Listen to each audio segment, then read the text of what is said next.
So you guys want to know how good AIs are? I'm actually an AI. Nice. I knew it. There is no hope for humanity. Oh, God, no, there's not. Anyway, so Ping, you were going to tell us about this really cool gun to start the podcast. So I bought a. It was very impulse. Okay, I'm prefacing this. This was an impulse purchase, but this was encouraged by the cloneincorrect group.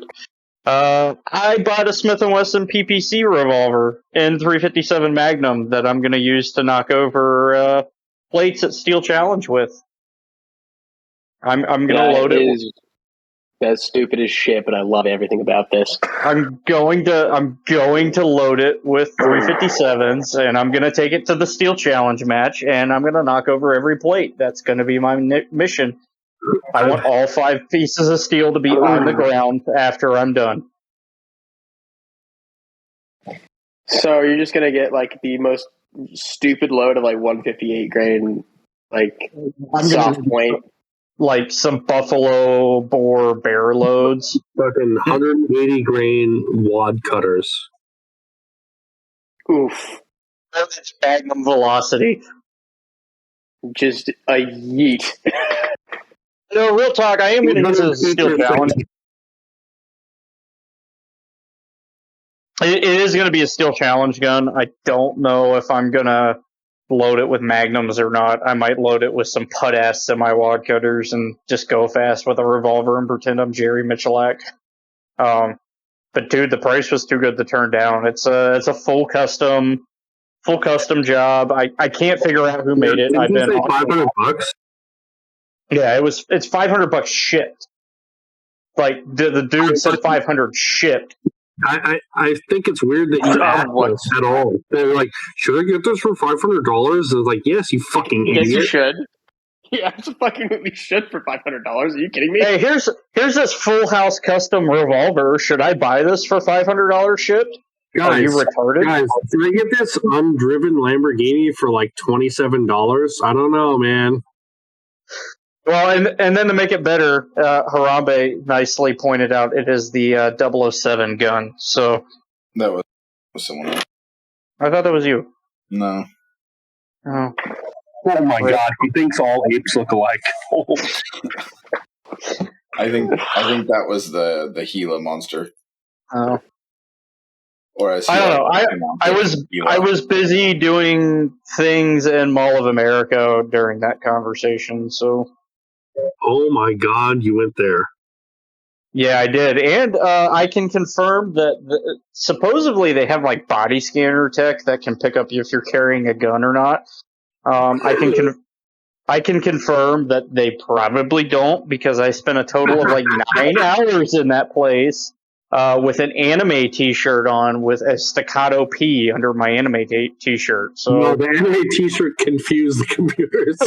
It's kind of like how like everyone's got the like ponchos that they sewed shit into after the first Garanta video talking about thermal, and now they can defeat thermal. That's what your anime T-shirt is to a gun detecting technology. It's like, he's a virgin. We can move on.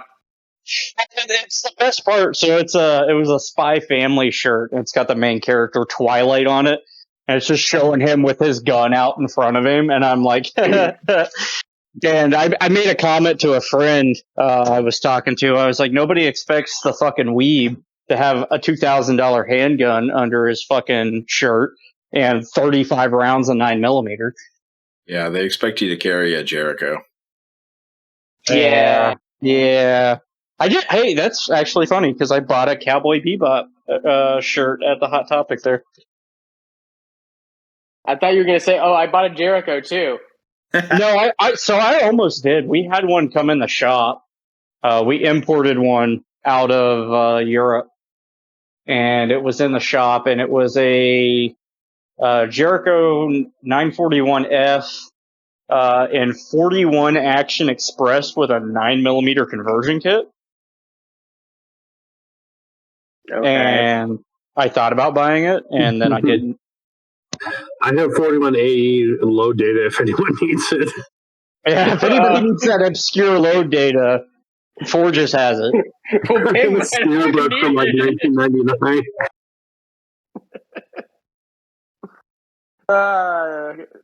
If everyone was wondering, how's 30 Super Carry going to do in the market? Well, allow me to introduce you to 41 Action Express. The document of history awaits for this caliber. Let me introduce you to 41 Action Express. Let me introduce you to 45 Gap. Oh, God, that one was worse. And Gap was fucking. What the fuck were they even doing with that? That's dumb. I think what their entire argument was of cartridges. The entire argument was to put a 45 into a 9mm frame. Yes, they had a lot of boomers complaining about the frame on a 45 caliber Glock being too big, and they're like, "Well, let's do that." And like 1 or 2 millimeters shorter or some dumb shit, right? Well, and then they made the Glock 21 SF, and everybody was like, "Oh, the short frame's great. We don't need this gap thing," and they, shot themselves in the foot. How easy is it to convert a Gap gun to like ACP? You can't. Can you at least convert like the barrel? Can you just like hit it with a reamer or some shit? No, it won't fit in the magazine or the mag well. That's fucking gay. It is the dumbest idea that anyone ever had over there. Everybody, put all the Glock Gap guns into gun buybacks. So honestly, it's the best idea. Like, I'll trade you this 45 Gap Glock for that fucking nylon 66 or whatever. The only reason 45 Gap is still even alive is because there is, I want to say, the New York State Police use it. Yeah, there's some weird police departments that use it. I think like Georgia State Police or some shit use it. I wouldn't be surprised if there's somebody that had that gun because they got sold the idea on 45 Gap, and then it kind of ended up those guns kept moving back and back into like reserve status, and so like there's probably some fucking prison somewhere that has 45 Gap. Yeah, they just have like 12,000 rounds of 45 Gap. There's that one officer. There's that one officer that joined that force during the 90s when Gap was hot. And they're like, yeah, we all got this. It's like the old guy that still carries the 5906.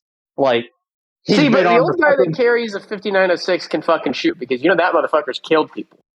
Right. If you're still carrying a 5906, you're a violent motherfucker. It's like you're extremely violent as a police officer. You should not be fucked with. It's like the last few guys on the NYPD that were like, yeah, I'm not carrying an automatic, and they kept carrying their revolvers. Like, that's the guy you don't want to fuck with because he can fucking kill you. There's still some guys on police forces that I've heard of that are still carrying revolvers, and it's like, this guy's been here for so long, and he's so good with that thing, like, you just don't fuck with him. But there was a video a body cam I saw yesterday of LAPD, and there's a guy from LAPD that was still carrying 5906, and some crazy motherfucker swinging a machete around in an alleyway. Did you guys see this thing? I think I saw it, yeah. He's swinging a fucking machete around, like hits the cop car, and the cop is about to get out, and he just shuts the door, audibly laughs, drives, pop, pop, hits the car in park, and then gets out. But you can hear him audibly laugh in the fucking body cam before he shoots the guy. Like, he giggles and pulls out his 6 and shoots him twice. Like, what the fuck? It's the personification of the road rage dude having road rage. The Glock 19 under my seat meme. Oh, dude, that was the funniest fucking thing because you know he's like, I've had this shooting before. This is easy. Pop pop.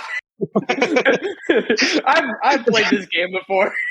He's got under the left grip of the 5906. There's just tally marks where he's just tallying the kills he's got. Just like, so we took apart your gun for cleaning and we submitted it to evidence for the shooting. Oh no. Why did you do that? Why did you saw the marks? Also, why are there a bunch of socks in the back of your cop car? The poop socks!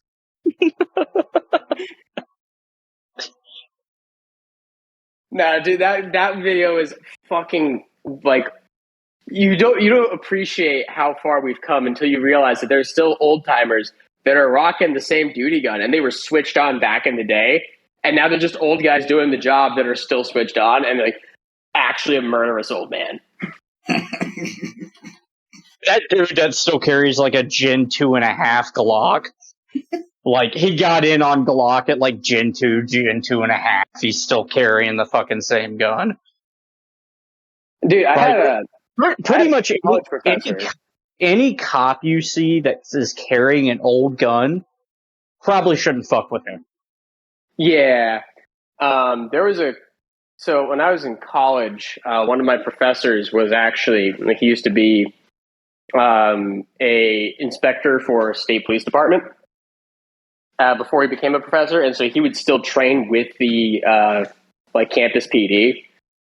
And he was in his 60s, but he was still at the gym putting up heavy weight, and like you could tell that he never stepped too far away from his laptop bag because you knew he had a fucking gun in there. Oh, yeah. It's probably like a Smith Highway Patrolman in it, like 357 Highway Patrolman in the bag or something. I never asked him, but like he definitely had a gun on him the whole time, and he would also carry his badge, like carry an appendix, like with the badge turned in and the clip sticking out. So you would look at it like, is that a gun? And it was very weird for a college professor to be like that, but he was, and it was cool. Anyway, imagine going to college.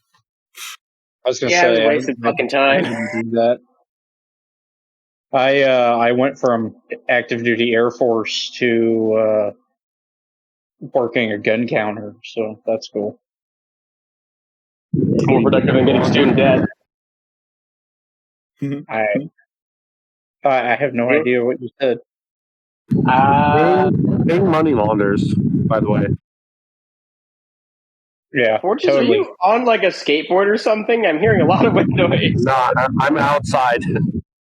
It's like 72 degrees out and beautiful, so I'm just like chilling outside. It's like we can hear the wind. The fire extinguisher incident all over again. Where the fuck are my cigarettes? Lore. Core memory unlocked. That is deep lore right there. It is. Not many people that were listening at the Where Are My Cigarettes episode are still listening now, I'm sure. They're not listening now either. They weren't listening then, let's be honest. That's what, episode 2 or 3? No, that was like 5 or 6. That was the Brandon episode. That was like... Yeah, it was. We didn't have Brandon back on and actually have Brandon on. Not in his car in a like Tractor Supply parking lot? Yeah. Yeah.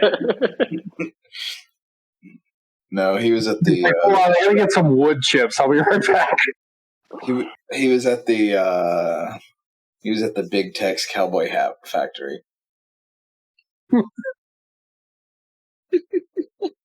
He had to get himself a new cowboy hat to fit in down there. See how? How do you do, fellow Texans? Boy, this Whataburger sure isn't garbage. By the way, have you heard about this fantastic man, Beto O'Rourke? Like, all right, we're going to fucking kill him now. Hello, fellow Texans. Don't you also hate In-N-Out Burger? See, the worst part is now they're actually getting smart enough to move to other states. So then there'd be in Tennessee and Florida and... Can you say that people from Texas are dumb? Ding, ding, ding, ding, ding. We've hit our weekly Texas hate segment. Ding, ding, ding. Sucks. Please. No explanation. Texas people will really be like, hey, did you know we got this stuff in Texas called barbecue? Texas people be like, we got this great store where you can get all your groceries and anything you can imagine for your house. It's called Walmart. You've got to go. I thought you were going to say Buc-ee's. No, I thought he was going to say ATV. They do have. There's a special kind of meat that only exists in Texas. It's called brisket. I don't know if you've heard of it. Hey, I'm just going to put it out there, and I will piss off the fan base. I don't give a shit. Texas barbecue fucking sucks, and I'll leave it at that. Yeah, it's true. It's true. It's true. Like, Shows up. Technically right and based. my personal like barbecue style is a mixture between North Carolina and St. Louis. It's a very weird mixture, but it works. So it's St. Louis, that's a Tennessee Midwest barbecue. The one thing the Midwest has done right is barbecue. But yeah, no, Texas barbecue is just dumb. Yeah, it's not great. It's not great. You can do better. And while I'm on this tangent, Alabama white sauce is not fucking barbecue. Oh, yeah, no, it's not. Absolutely No, it's not. No, it's not. Go fuck yourself, Alabama. Is Alabama even a state? Technically, it's an annexed territory where cousins can still marry. Roll Tide. Yeah, hey, Ping, question for you. Yeah. Are your parents cousins? No, I'm not from Alabama. I'm from Ohio. Oh, gross. That doesn't change the question. Are your parents cousins? Because, boy, you're kind of fucking retarded. Yeah, I am fucking retarded, but that's beside the point.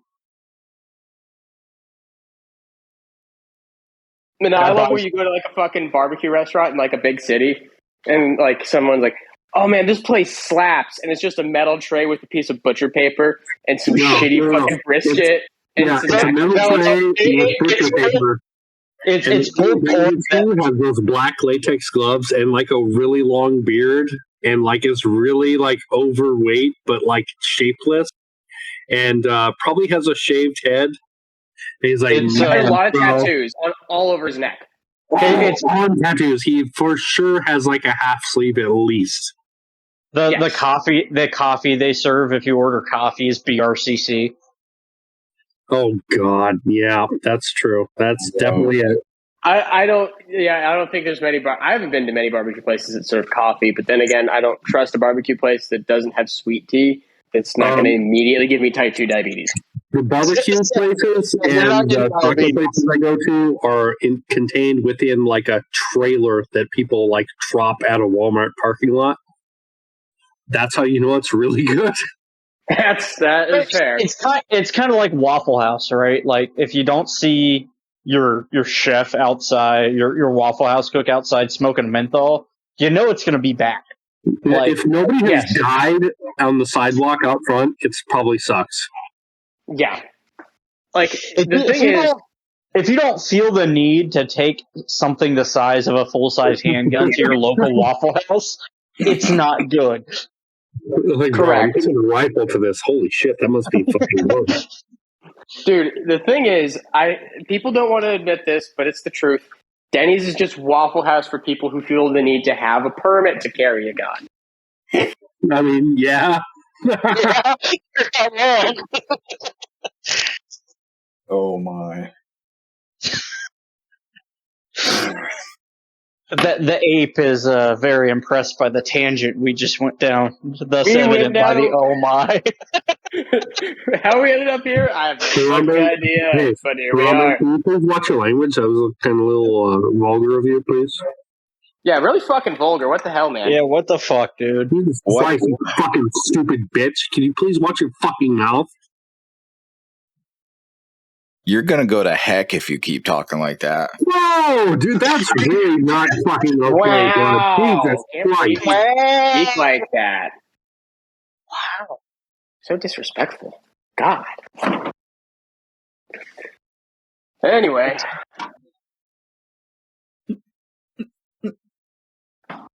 Oh, I don't know. This episode could go a lot of ways. We could do Ping's adventures behind the gun counter. Oh, we could definitely go down that rabbit hole because there was some fun bullshit that always happens at a gun shop. That AR-15, the AR and AR-15 stands for action rifle, right?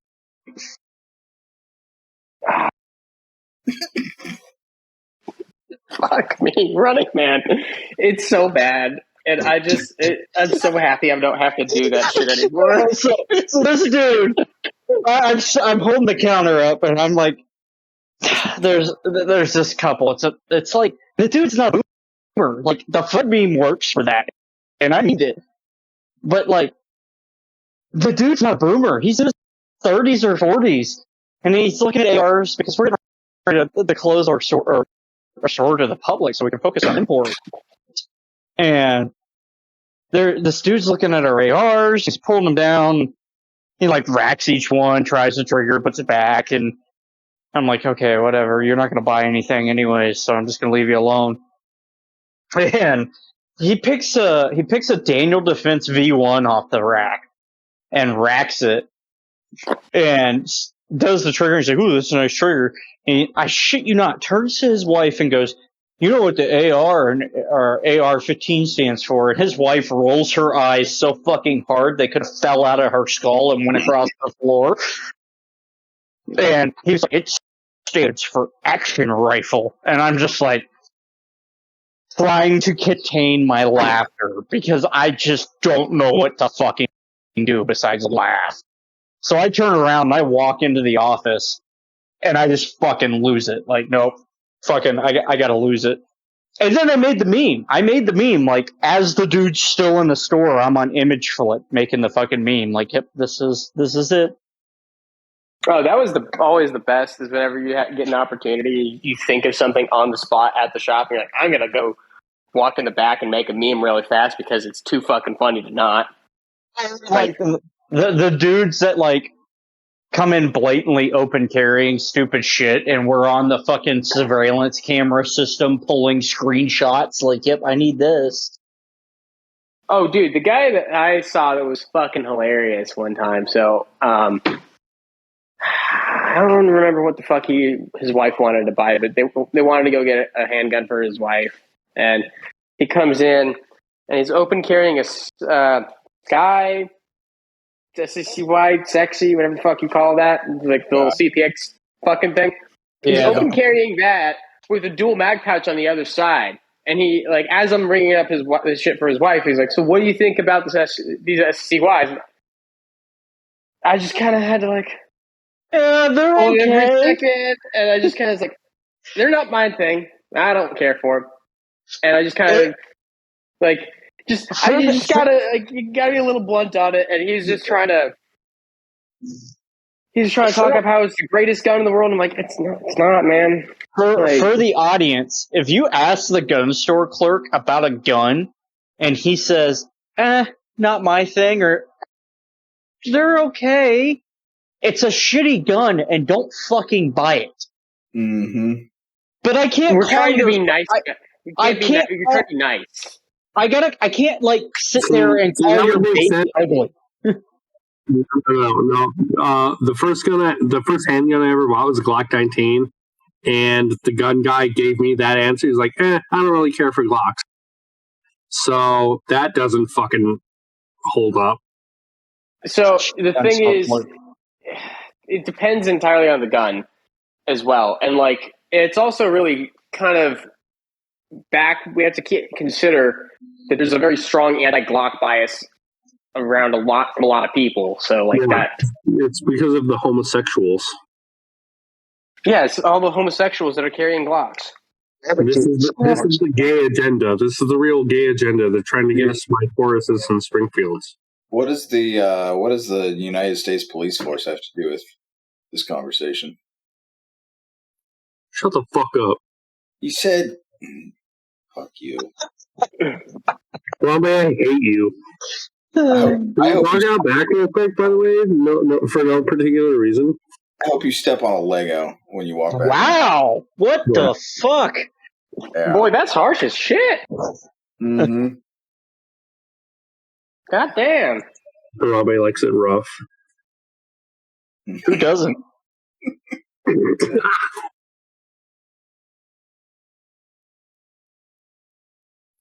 So anyway, when I'm coming... I was going to say... Oh man.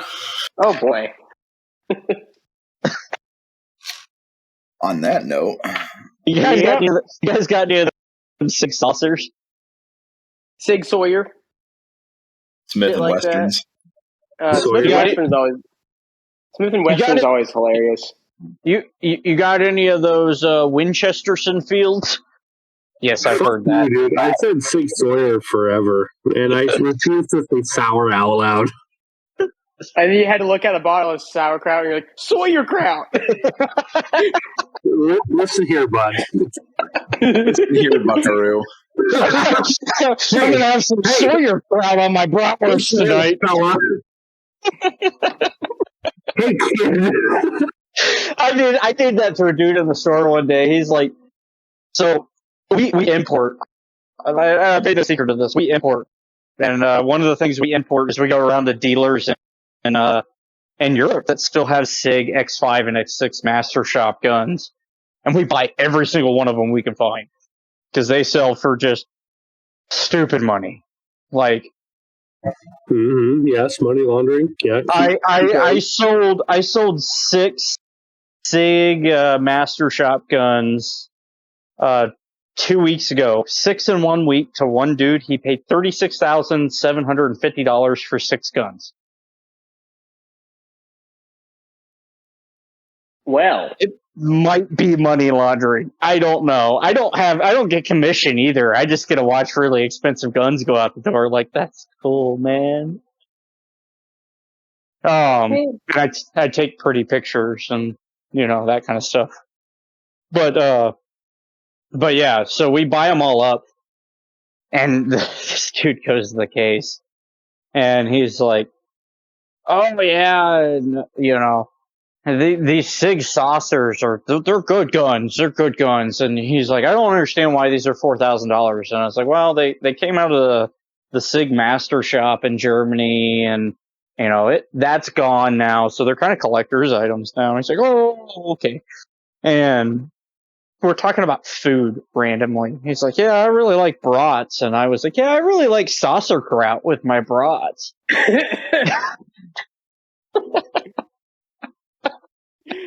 And he just looked at me like I was a fucking retard.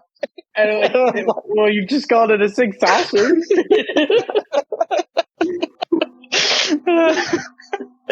But like, and people carrying stupid things. We had a dude come in one day wearing a holster, and he had a fucking Heritage Bar keep with the safety on and the holster.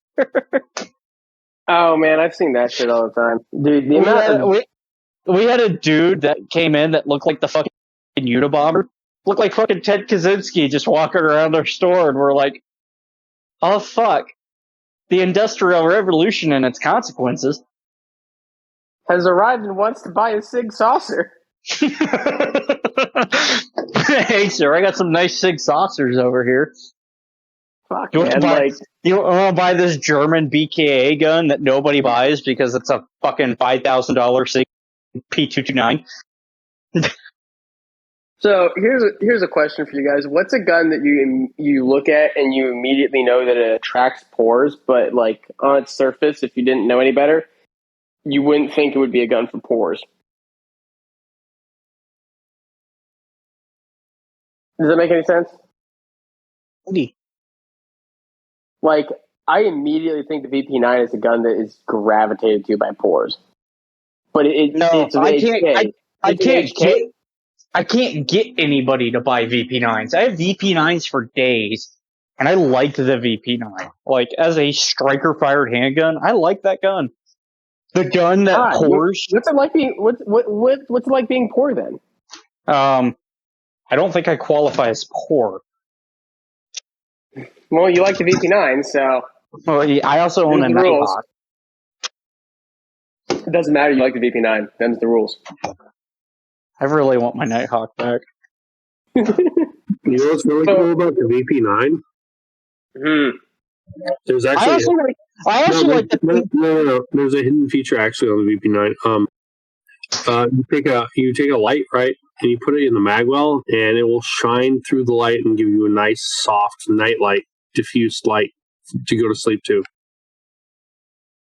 thought that was the Oh, FN. nice. I thought it was FN. HK is just trying to get us to sleep, and HK is just like really looking out for us.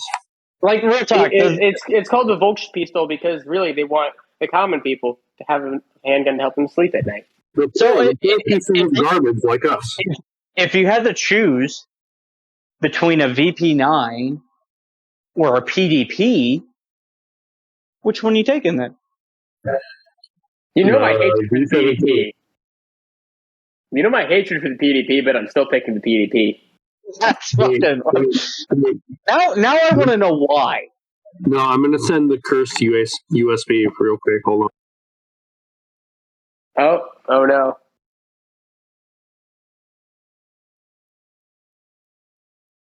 It's not really cursed, but it's like semi-cursed.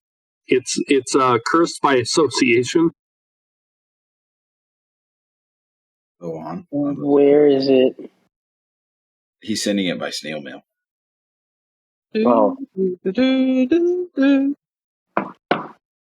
Maybe the Pony Express. Maybe. 4 hours later. This is the part for our listeners who don't get a picture that we are not getting. You know what's amazing is how he's able to figure out how to use a carrier pigeon on Discord. That's amazing. It's fantastic, honestly. I don't think he's actually using the carrier pigeon on Discord. I think what he does is he gives the carrier pigeon. Is that I hate all of our fans. I hate, if you're listening to this, I hate you. Fuck off. Wow. We're going to edit that out. Oh no. Oh. Why would you send that? Where's the... You ever just look at something and realize that it could have been so much better, and then it wasn't? Oh no. Oh no. This is what happened. Okay, let me just describe this to the audience who we hate. Let me describe this. While you describe it, I'm going to send a picture of an HK that will cleanse the chat, because now the chat. Okay, you know what this is? You know what this is like? This is like what the gun equivalent of what happens if you get like Sofia Vergara and then she's got fucking Down syndrome. That's what that is. So for the audience that can't see this in real time, it is a USP expert in 45 auto with a motherfucking O-light on it. And I cleansed the chat with one of the USP elites in a briefcase that we brought in from HK Germany. The funniest part is that, like, this dude handed me this gun. I was like, okay. And I did a cold bill drill all in the A zone at 258. Like, it's like, yep, okay. I was like, okay, I'm like, never shot this, and just, okay, cool. Surprised you didn't die.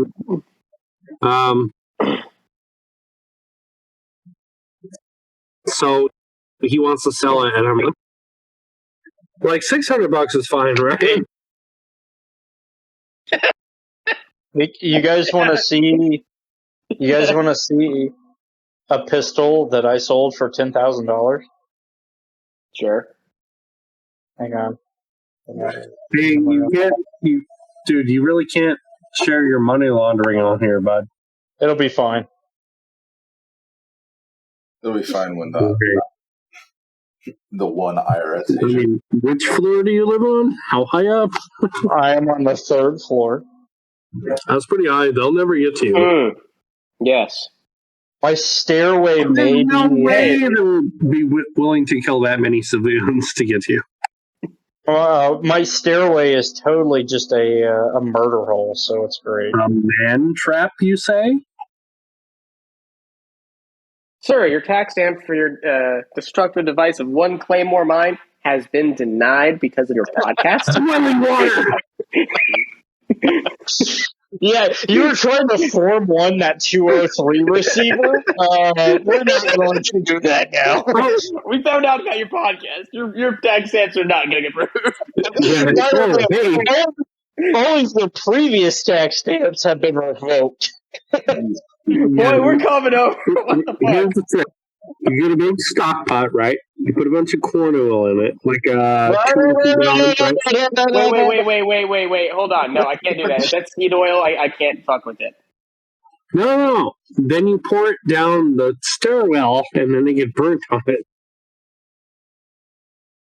See, I saw this on Scooby Doo once. If I just have enough like cooking oil and pour it down the stairs, they're just going to continue to run in place and not be able to make it anywhere. So here's the $10,000 SIG. Well, fuck. No. $450 final offer. No, I have a $40,000 SIG. Anybody want to see that $40,000 SIG? $47.32. Sorry, that's what you get.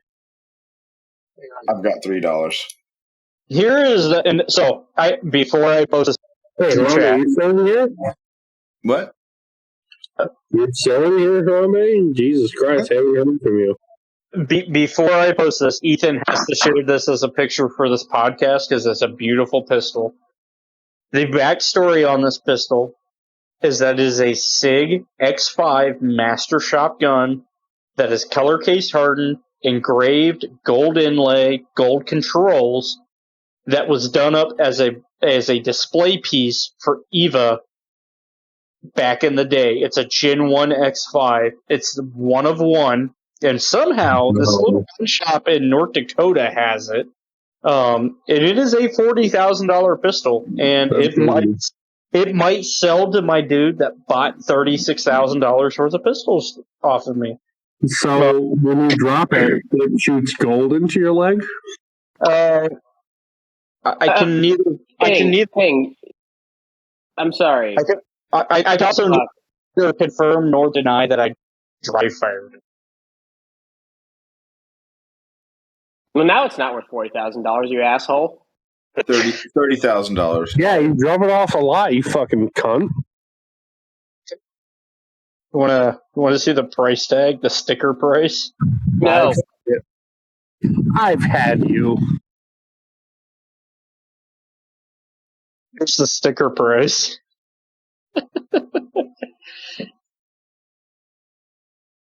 Jesus Christ. It's probably an accurate price for that gun, but what the fuck? It's probably accurate, but my boss hands me this and says, "Hey, your X5 client, your X gun client wants pictures of this," and I'm like, "Oh, cool!" And I take it back to our picture bitch, and I pop it open, and the price tag is the first thing I see, and I go, "What the fuck?" And I just carry back here. You just handed me a brand new pickup truck. What the fuck? Oh, dude. So, like, best things, like, being an importer, we get cool shit. And my boss is going to Vienna next week to go buy more shit. And so, sausages?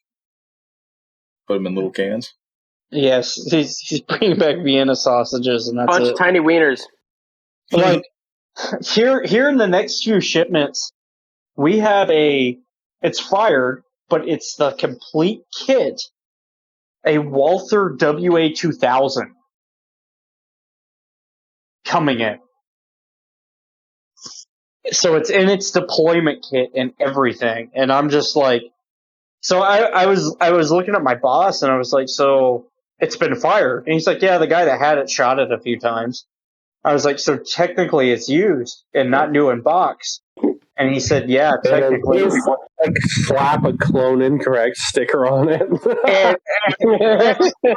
And so my question was to the boss was, so since it's been fired and it's technically used, I was like, how much is it going to cost? And he's like, well, somebody already bought it for 100 G's. And I was like, okay. I was like, but it's used. And he said, yeah, it's used and been fired. I said, so can I check it out and go shoot it? And he's like, I might let you do that. And I'm like, oh. I'm in my happy place right now. Just Enjoy that drop while you Please record it. If you can. do, please record it. Oh yeah, I asked. I was like, if I do shoot it, I was like, he's like, no, he's like this one, because I have pictures of a couple of guns that I am not allowed to share, like legitimately on request of the buyer. I'm not allowed to share them, and that's fine. One of those guns is a WA-2000 that was in the deployment case and unfired. It had never been fired. This is the second gun we're getting in. But the dude that bought this one was like, I don't give a fuck if the dude posts pictures. That's cool. And then the other guns I don't have pictures are two HK-P7 XM9 prototypes that came out of the HK Grey Room in Germany.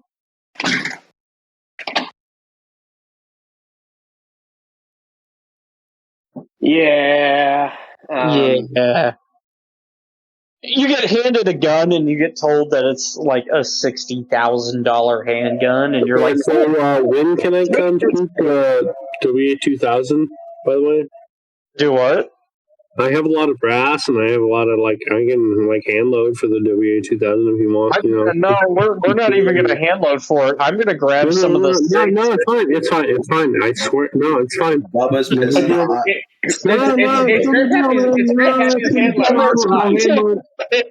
Bubba's pissing hot. He cooked up a good load for it. My grandpappy's had this load data for years. Show the red dot. Show the top with the red dot. Let's fucking lob some 250 grain A-tips out of it at, like, godly pressures. Whee! That said, like, oh my god, this is why I still have a fucking 100 A-tips. This is why. I am fucking psyched though. Like, on real note, like, just off topic, I am like. So, where's this going down, by the way? Just for no particular reason. All I heard is going down, and the whole first part of that was.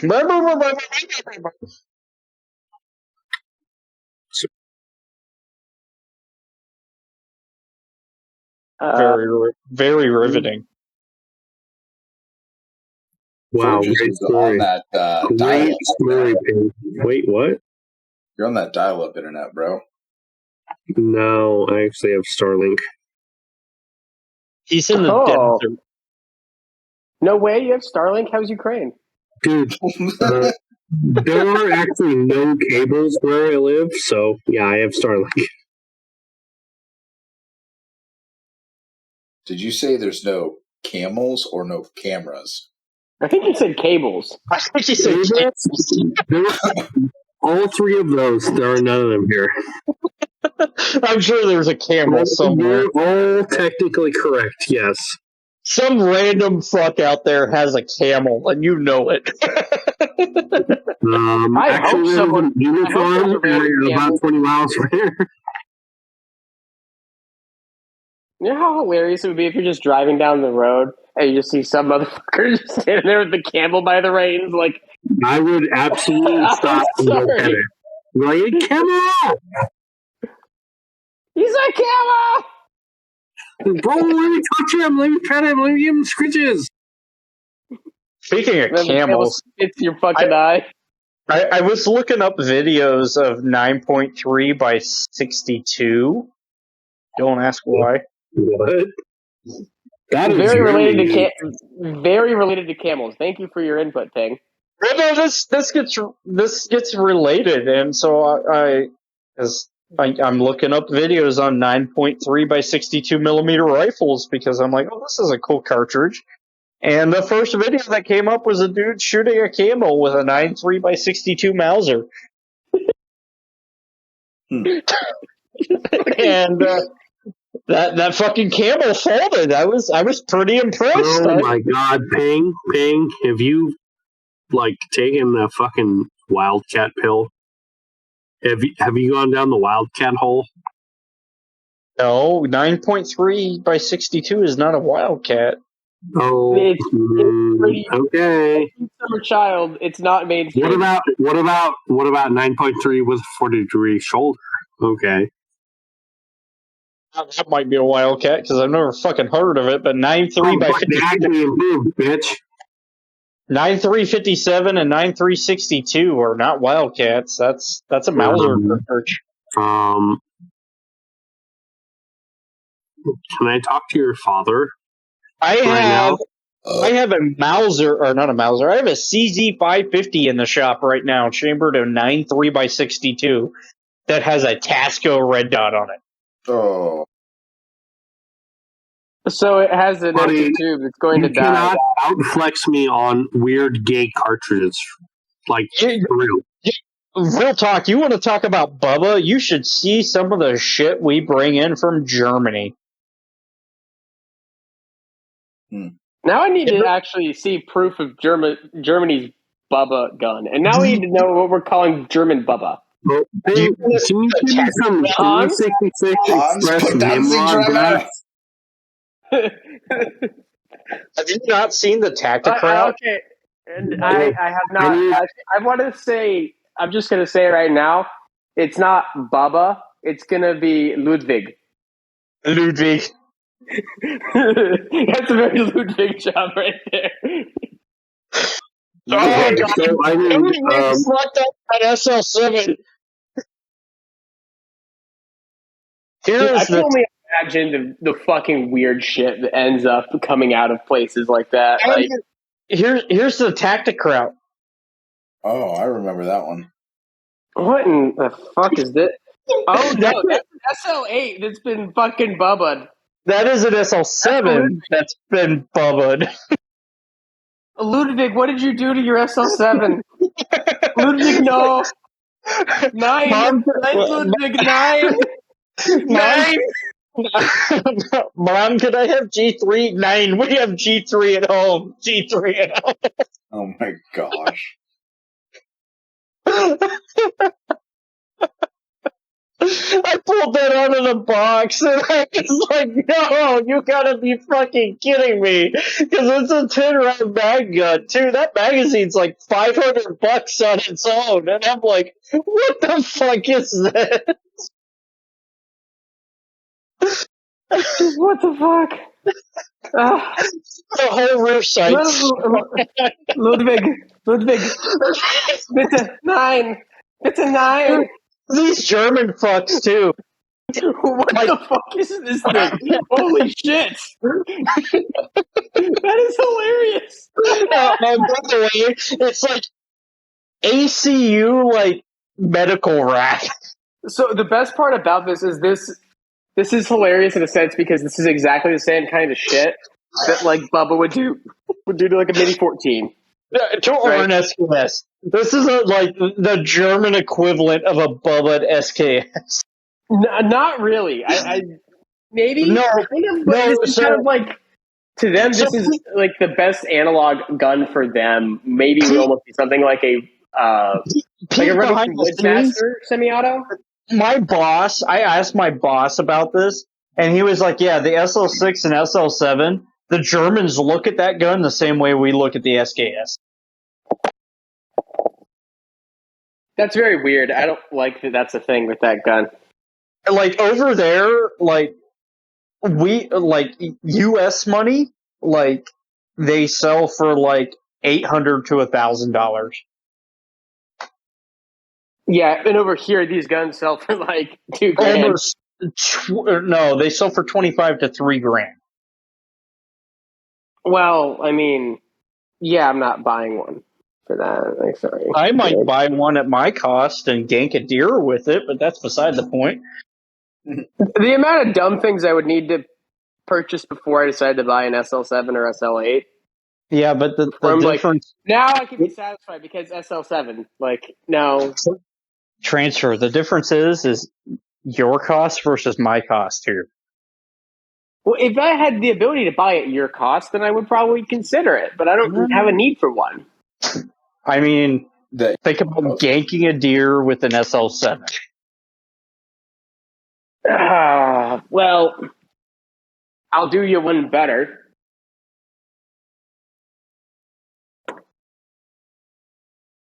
Well, imagine hearing after you pop a deer with an .6 and one Garand.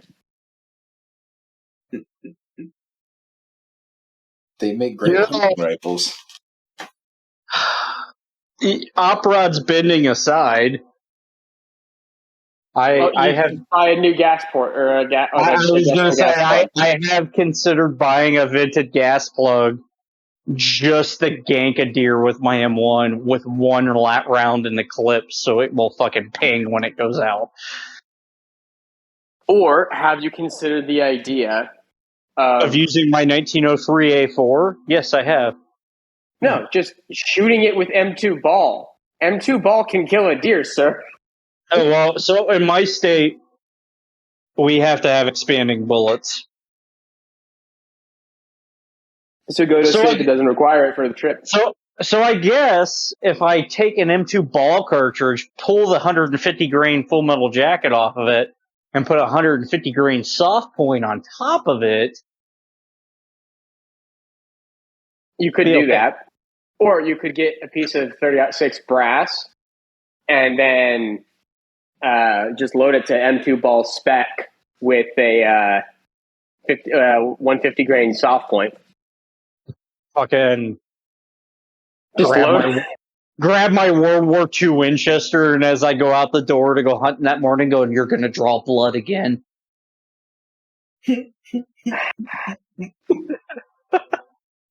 the thing about fucking I love when you use an old milsurp to hunt with is it's already got a taste for blood. It's already been there and done that shit, and it's kind of like it will always perpetuate my theory forever that the Mosin Nagant will always exist and always be killing something on this planet forever. Bro, have you seen, speaking of Mosins, have you seen the bubba-ass Mosins coming out of the Ukraine conflict? Dude, it's hilarious. Like it has proved my theory that now we're at the point where every conflict you ever see on any battlefield, there's always going to somehow end up being there's going to be a Mosin, an SKS, an AK, and an M4 every fucking battlefield. No matter who's fighting, somehow somebody's been walking around with an M4 and a Mosin. And all of them are going to have cheap Chinese optics on them. Well, the funny thing is, it could entirely vary. You could go to fucking Syria, and there's dudes with M16s and ACOGs. You're like, how the fuck? Oh, we know how the fuck, but that's besides the point, right? I love the dude across the street sniping at the dude with the ACOG has got a fucking Mosin with a fucking extended PKM barrel on it with a fucking UTG scope. Dude, it's hilarious. Well, it's also funny to me is if you look at you guys hear about you ever see who was it that did the TFB things? Miles Vining, I want to say? Miles was the best behind James Reeves. Miles was the best. Miles was super good, and he did a video with Brandon Herrera, and I don't know if a lot of people saw it, about Syrian and Kurdish FUD lore about the sniper button, and that was the fucking coolest thing. Sniper button. Harambe, do you know about this? What was that? Sorry. How the AR-15 has a sniper button, and according to Syrians. Oh yeah. You press the button and it makes the bullet fly faster and straighter. Yes, and really, it's just you pushing on the forward assist so that you hold the bolt closed and get a better hold on it. But it's hilarious. That's what Miles talks about, though, is that grip is similar to a modern PRS grip. So yeah, they're probably being more accurate with the gun because of the grip, and then they're going, it's the sniper button. And they don't realize. It's that kind of shit that you're just makes it so fucking funny, man. Well, and it's even better because when you hear that FUD lore about the forward assist, where someone's like, "Oh, if you're shooting around cover and your forward assist gets held in the push forward position, it'll blow your gun up." Like, motherfucker, these motherfuckers are doing it over here to take long shots with because they think it's a sniper button. My gun will be fine. Well, it's so funny when you hear Looking at people you, just like slick side. attribute the stupidest fucking things to like a gun or a topic or whatever, and it's like, you don't actually know what you're talking about, or you're like, it's just. I love the magazine on the dirt one, right? That if you monopod a mag on the dirt, that one used to be legit though. That one used to be legit, but it used to be legit for a period of time, and then it stopped being a legitimate concern, and then just kind of stuck. Well, there are still some guns that is a legitimate concern with. So. Yes, but it's not like it's one of those ones that it's like it's not all the guns all the time. No, it's not all the magazines. It's like, you need to know your platform. So the only one that really comes to mind currently that will do that, even with modern magazines, is the MP5. If you put an MP5 magazine in the dirt and rest off it, your gun's gonna fuck up. Yeah, that one makes sense. The M4, the older M4, like the older M16 and like AR platform guns, those would typically have. It's not even the gun though. It's just that generation. That generation of magazine really had that. I was gonna say that first generation of 30 round magazine had that issue. Once you get to Gen 2, Gen 3, it's not an issue anymore. Yeah, and then when we get into P mags, then it's like perfectly fine. Yeah, well, and then like Gen 2s and Gen 3 P mags, I've never had a problem resting a P mag on the ground. No, and I do it all the time. The only other gun that comes to mind in my collection, actually, that will do that is the AR 180.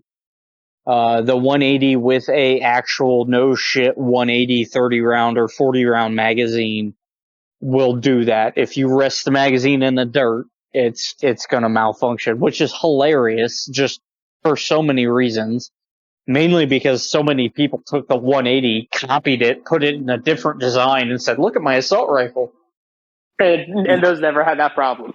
Yeah, and none of those had that problem. But like the 180 is like, and that's why I really do. When every time I refer to the 180 to somebody or I bring it in, I'm showing it to customers because I bring my emotional support gun to the workplace.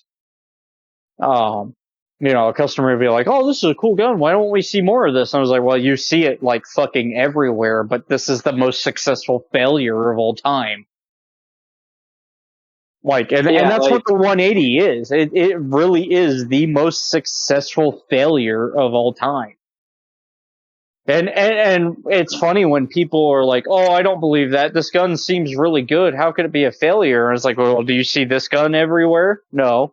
And then I walk over and grab the G36 out of the safe, and I go, "Okay, what about this gun?" "Well, yeah, I see G36s everywhere." I pull the guns apart and set them next to each other and go, "So, where do you think the lineage comes from?" And they're like, "Oh my god." Yeah, like you look at it and it's like everything's an AR-18. Actually, the gun that I think is really cool that I want to try that's not at all related to AR-15 is that new Tink arms pairing thing. Dude, I really want to mess with that. The pairing. That thing's fucking neat. Yeah, like I've seen several videos, and I've got Sage Dynamics video waiting in the wings just to watch it. I watched his just today, and it was pretty good. And so, like, for the audience that doesn't know about this thing, it's basically it looks like every other like AR-18 clone rifle, but it's not. The way it is a massive amount of parts compatibility and interchange with a lot of things, including the ability to use AR-15 barrels, bolts, gas blocks, triggers, conventional lowers with some modification because you can't keep your buffer tube on it, but its lower receiver is based off of an AR-15. It does use triggers, bolt carriers. PSR's video on that gun, that was the lower provided. That's the best video because all you have to do is modify the 3D print file for an AR lower, and you can toss it into a tank arms gun, and it's got no fucking serial number. Yeah, and because you can 3D print a trigger housing, essentially, that is what the lower is being at that point. You can build it into something else. So if you wanted to build an AK pattern tank arms, right? You just print a lower that can fit a AK mag, right? And put the 7.6239 or 5.45 barrel in it. Yeah, put the barrel you want in there, put the bolt that you want in there. You could make the gun into doing all sorts of stupid stuff. Like, this is a gun that is... It takes all the good things about the AR-15 being modular and puts it in a different design and puts it in a new environment that makes it seem like it's neat and cool and different and new. And I like what they're doing with it. And seeing as the CZ Brin 2 is now dead and not a thing anymore... No, it's probably still a thing. It's not. So you know that list isn't accurate, right?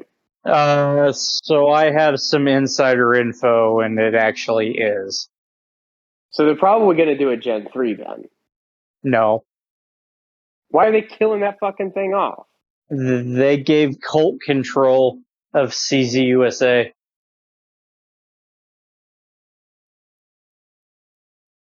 So I thought they were just moving CZ resources to the one location and consolidating. I didn't think they were handing the entire reins over. All the U.S. market has been handed over to Colt, and they're laying off a bunch of, like, the Kansas City plant is gone. I heard about that. The Missouri plant is still open, but apparently they're going to be focusing on, like, Colt revolvers in 1911s. So the thing to keep in mind, I think, with this is also that list of CZ SKUs that everyone said was going away. That's not an entire indication that their entire line is about to just disappear. No, there are some things on there that are definitely disappearing from my source, like all the S1 Scorpions. Yeah, they're not going to make that anymore because they already made it. They're now on the Gen 3 of Scorpions. Yeah. So, like, there's no reason to continue that. But, like, the P10 line, they're going to keep making the P10 line because the P10 line has been a good seller. They'd be stupid to stop selling that gun. It's gone. There's no way it's gone. The shadows are gone. If you send me the list that I think you're going to send me, I'm going to tell you you're wrong. Because I thought the same thing, and I verified it off a source. And okay, does your source like a CZ rep or something? Like, what's your fucking source? It's a CZ rep. Source, I made it up. Yeah, I made it up. No, you guys know me. I don't do that shit. Yeah, I do. Yeah, I know you. You do that shit all the time. You're a meme page. You make things up all the time. It's what you do. Wow. Ouch. I strive not to do that. Speaking of slightly making things up, me and WAP only tell the truth. Did you see my my Queen crab rave? That was great, and then everybody copied it. The best part about that was me, of course, utilizing the BBC as the announcing agency. Like the best part of that is the best. I posted it before BBC did. The best part of that was you posted that, and then literally everybody copied you. Mm-hmm. Well, everybody stole it and put it out there. It's a known fact that when a major politician passes away, or in the Queen's case, the lizard person passes away, when the dumb bitch dies, Lizzie's in a box. Lizzie's in a box. See, the thing is, like, It's expected that the crab rave meme is going to show up. It's just a matter of punching it out there. Like, the thing I think is really funny is like when people get like really offended when like everyone like is, oh, why are you celebrating the Queen's death? Like, well, we don't respect our own politicians. What do you think? We're going to respect yours? Real talk. You know how many followers I lost because of sharing the Queen's dead shit? I lost like 200 followers. Dude, I don't even care if I lose followers. I don't either. It was just something I noticed. Like, I don't care, but I was like, holy shit. Like, what the fuck? Dude, it's just like, so it's very funny because like, it is like everyone got all upset. Like, there's some people that got upset about it because I remember watching after that happened. I think it was Botkin was like, all the comments about this just kind of, about the Queen passing is just kind of telling us why everyone hates Americans. Like, well, no, we just make fun of politicians dying.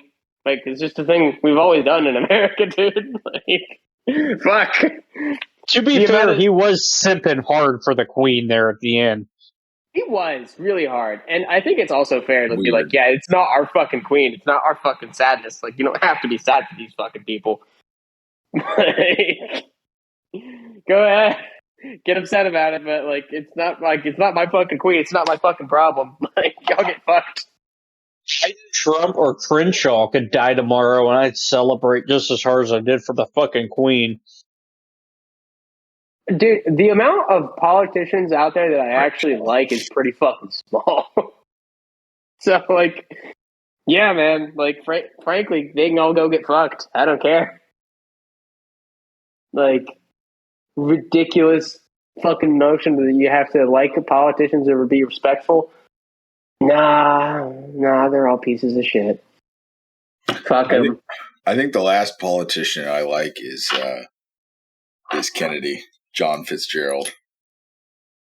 I liked, as far as presidents go, I respect who Kennedy was in history a lot more than a lot of other presidents. Oh, I'm not even talking about any of his political stuff. I'm just talking about him banging whores. His big scandal is him just banging Marilyn Monroe. It's like, nice. I mean, fucking go for it, man. But, you know, if you look at his policies, he was the last good president, and I'm pretty sure they killed him for what he stand for. I mean, yeah, but I still want to show up to a PRS match with a Carcano and say, this is what the professionals use.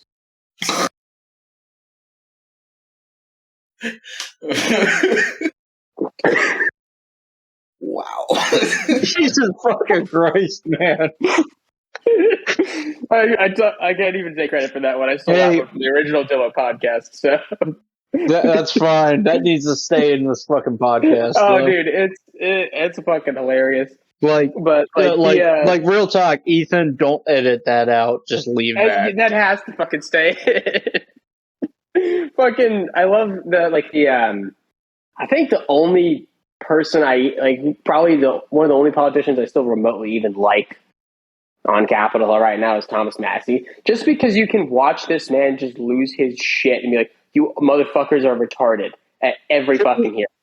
To be fair, it's controversial, and it'll stay controversial because it's where I like to live. If you say Tulsi Gabbard. Oh. I thought you were going to say Dan Crenshaw. I was going to kick you in the teeth. Ugh. Gabbard is one of those people that I can respect where she stands on things, but I don't have to like her positions. But I can respect her as a person, and I don't have to like her positions. If I was given a choice between Trump 2024 and Gabbard 2024, I can already tell you which way I'm going to fucking vote. And it ain't going to be Trump. Well, the thing is, Trump just kind of, like, there's a lot of big fucking noise about the guy. And, like, he's not the best. He's not the worst. He's decent. Like, he's a hell of a lot better than what we have now, but that's really not saying a whole lot. Because we had now, but he's still fucking bad. I mean, the thing is, I don't want to beat the politics point to death too much because honestly, it's really. I do. Well, the thing is, there's really no one in this current political climate that's worth a fuck. Not one. There's like maybe a Agreed. couple that could in the next few years be worth something. It's really more important to pay attention to your local area and make sure your state's actually good. I also agreed. Right? But can you imagine if we got Tony Cowden? He could have cheated his way all the way to the top. Well, I mean, the thing is, I think the voting software doesn't use tablets. So, but it is digital in most places. Same thing. The thing is, even still, like a lot, even all the controversy about Cowden and people want to call him a cheater, USPSA and all that stuff. Even him, he is still much better picked than any of the other fuckheads that are in office. Which is sad when you really think about it. Which is like, why I didn't get far. So I'm gonna throw this out there. I'm gonna throw this out there right now. Ben Stoker for president 2024. I could get behind Stoker for U.S. president. I could also probably get behind, actually, hilariously, just because I want to see the shit fest of it. I want Marjorie Taylor Greene president in 2024 because she'd be fucking hilarious. We're already fucked anyway. You might as well watch people just get lose their fucking shit over a blonde. I don't want to accelerate the income. I don't want to accelerate the incoming nuclear war, so let's not. Well, we said this about Trump, and it didn't happen, and it's probably going to happen with Biden. So we're kind of fucked anyway. But like, what's hilarious to me, outside of this, who we hate, who we don't like, and everyone's fucked, is I saw a really good point the other day about what's going to happen with Biden. They're going to walk Biden out. They have to, because he can't fucking complete his job. And the only person they're actually going to be able to run is going to be Kamala. Because the biggest voting bloc that the Democratic Party has that is stable right now is black women. And if they don't run the black woman that's vice president for president, then they're going to lose so many fucking votes. Bro, real talk. And this is real talk. Like, this isn't like a joking. When Biden took office, I said, oh, he's going to do like his first 2 years, his first 100 days. Mm-hmm. And they're going to wipe this motherfucker out and have Kamala take over. Because he's obviously senile. He's obviously, like, not able to fucking mentally function. Mm-hmm. And I'm just sitting here fucking waiting for it to happen. I was like, I still think it's going to happen because there's no way this man's going to make it through 4 years. You cannot tell me that fucking this man's going to make it through 4 years without Kamala taking over. At the end of the day, Kamala was the pick. Yeah, that's kind of... And I don't respect Kamala either. Like, you turn around and you call fucking Biden a child molester and someone who sexually assaults people, which we all know he is. And then he'll be his vice president. And then you turn around and go, no, he's a great person. I'm going to be your vice president. Shut the fuck up and go away, you fucking cunt. She's just gaming the shit out of it because she wants to be fucking president. And that is it. That said, I don't necessarily think the election was rigged because you had anti-Trump fucking testament built up over 4 years. And then that election comes around and it's like, oh, here's our chance to get him out. Yeah, there was more votes against Trump than there were for Biden. Yeah, there was. I think that gets down to it. And I think the other thing is, like... And like, even me, like, I didn't vote for Trump. I didn't vote for Biden. I'm not going to lie. I voted the Libertarian ticket. Well, I'm not going to pretend libertarians have a valid, normal, and legitimate political opinion. But being a political outcast, it's the closest thing to what I believe in. I I look at our society as we have it now, and I can't libertarian our way back to a place that I feel good about. No, I can't either. It's the only place that I even have a semblance of representation, though. There's the Libertarian Party doesn't represent me. I realized that very quickly. No, So I'm a constitutionalist at heart. But how many people know who the constitutionalists think it was? well, dude, I don't think libertarians are even a valid political party. And you're asking about a constitutionalist party? Like, dude. Like, I don't think Right. libertarians are even valid to vote for. You just proved my point for me. Like, my point entirely is that you can't. Being libertarian is stupid, and you have you have to game the Republican Party into something you want it to be. And it's never going to be that, though. But you're not going to get the Libertarian Party anywhere, man. You're not going to get anything. No. Honestly, and this is Pig's opinion only. This is not the opinion of cloneincorrect podcast. This is not the fucking opinion of anybody else in this podcast. No formal. Pig's opinion is you don't get fucking anywhere until we fucking start shooting each other over it. See, I don't think we're at that point. We're at that point, but I think, well, we've been at the point of people shooting each other in the street for a while now. Since COVID, violence has gone up to the point that, yeah, we're getting to the point where things are getting heated enough where if you don't have a gun on you when you leave the house, you're asking for trouble. Like, that's just what it is, man. Like, there's no trade-off on this. There's no second answer here. If you walk out of the house without a gun, you're a moron. And because of how violent and how crazy the world is right now. But the thing here is, I'm not saying you can vote your way back, but by God, I can make sure if I can primary out the people I don't like in the Republican Party and I can get some of them out of their position, and I can figure out how to get the people I want in those offices, that's a good thing. And I'm going to take that route. Because and I agree. No, I agree with that. You can't libertarian your way out of you can't libertarian your way out of child. My point is, I'm not trying to libertarian my way out of that. I voted libertarian on the presidential ticket because I thought Jorgensen and Cohen were a better fucking choice on my moral fucking compass than Biden or fucking Trump. So, and that was why I voted them. The rest of my ticket, I had a point that I was trying to get to, and you cut me off.